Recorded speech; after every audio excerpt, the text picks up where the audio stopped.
Criado à imagem de Deus, Adão e Eva receberam do Criador a responsabilidade de dominar sobre a terra. Deveriam administrar o meio ambiente e os seres vivos. Seriam um canal por meio do qual Deus iria sustentar, administrar e cuidar de sua criação aqui na terra. Hoje, a palavra domínio não reflete o plano de Deus para Adão e Eva antes do pecado.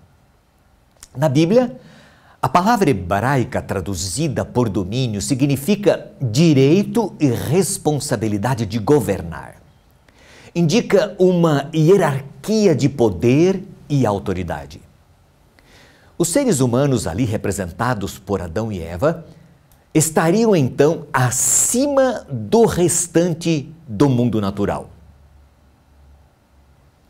Esta é a mesma ideia de sujeitar a terra. Deus deu aos homens, portanto, o poder para controlá-la. Deu à humanidade o dom de liderança e de administração sobre a terra e todos os seres que nela viviam. Antes do pecado, Adão e Eva eram puros, inocentes e, como assim o eram, autênticos representantes do Criador. Não abusavam do poder e da autoridade que tinham, justamente porque eram puros, eram santos e inocentes. O Senhor ainda os colocou em um jardim que deveriam cultivar e guardar.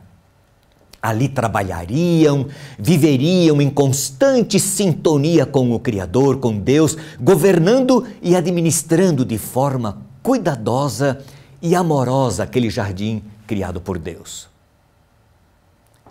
Tinham a imagem e refletiam o caráter de Deus. No entanto, havia limites para esse domínio. Eles não eram livres para fazer tudo o que desejassem fazer.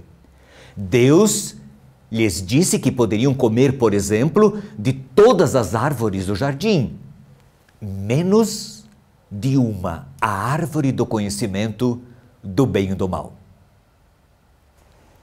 No dia em que pecaram, Adão e Eva excederam estes limites que Deus havia estabelecido ao domínio deles.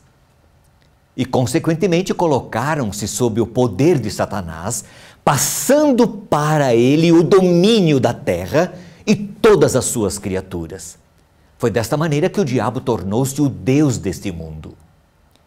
E neste mundo, agora governado pelo maligno, pessoas tiranas e malignas como Satanás tentam dominar aquilo para o qual não receberam de Deus o direito de dominar.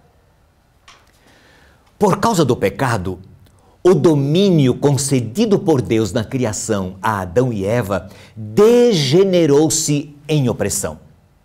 Fez com que perdêssemos o domínio recebido na criação, só que como ele não nos foi inteiramente tirado e removido, ainda temos oportunidade de exercê-lo, porém com limites.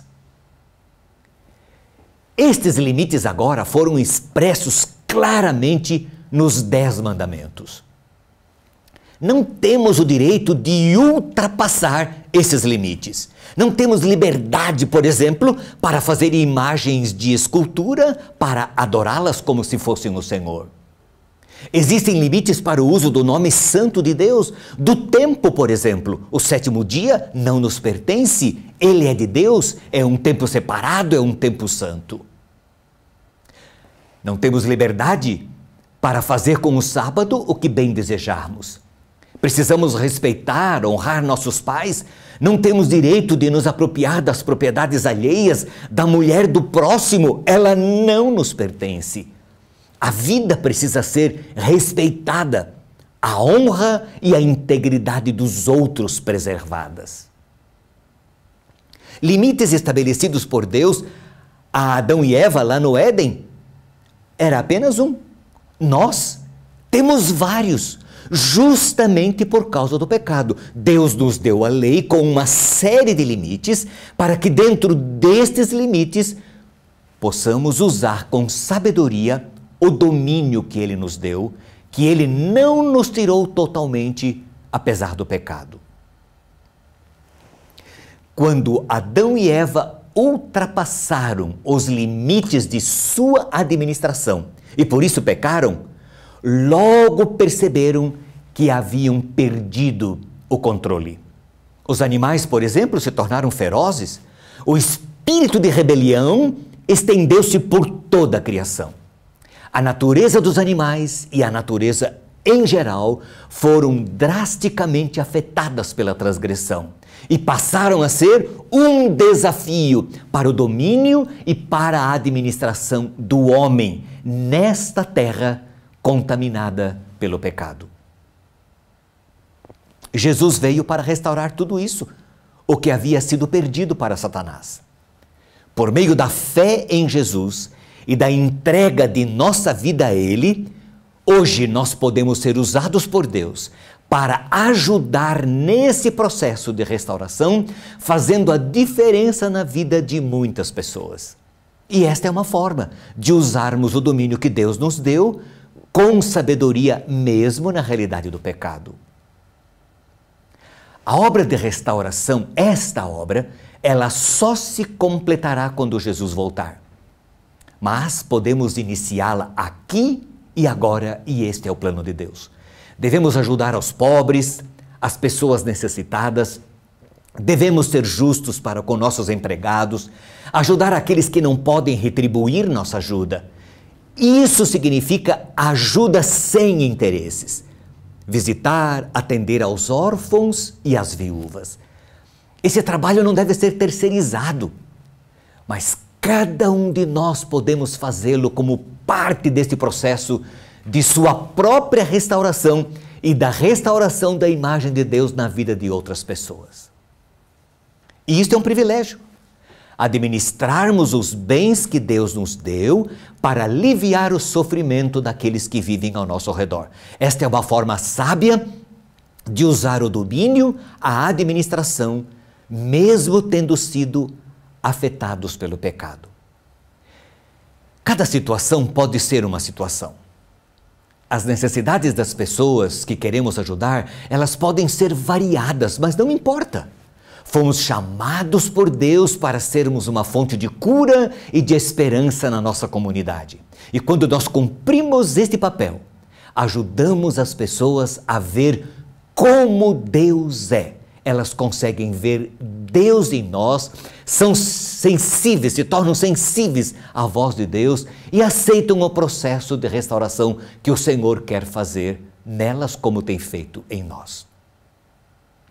Queridos, Jesus pagou por seu sacrifício a penalidade do pecado. Ele adquiriu o direito de redimir o ser humano. Não só o ser humano, mas também de recuperar o domínio que este havia perdido sobre a natureza e a criação de maneira geral. Desde a autoadministração pessoal em todas as áreas, mas também a administração das obras criadas por Deus. É esta restauração completa que Jesus adquiriu e Ele quer fazer em você, em mim, e quer nos usar para que Ele possa fazer na vida de outras pessoas. Tudo o que o primeiro Adão perdeu será totalmente restaurado pelo segundo Adão, Jesus Cristo. Ele pode nos ajudar a sermos, então, uma bênção àqueles que vivem em nossa comunidade. Quando fazemos qualquer boa ação, a mais frágil e simples pessoa que esteja ao nosso alcance, ao Senhor estamos servindo. Ele nos usa como instrumentos de restauração. Deus quer restaurar não somente a imagem dele em nós, como seres humanos, mas restaurar o domínio que Ele nos concedeu na administração de toda a sua criação nesta terra.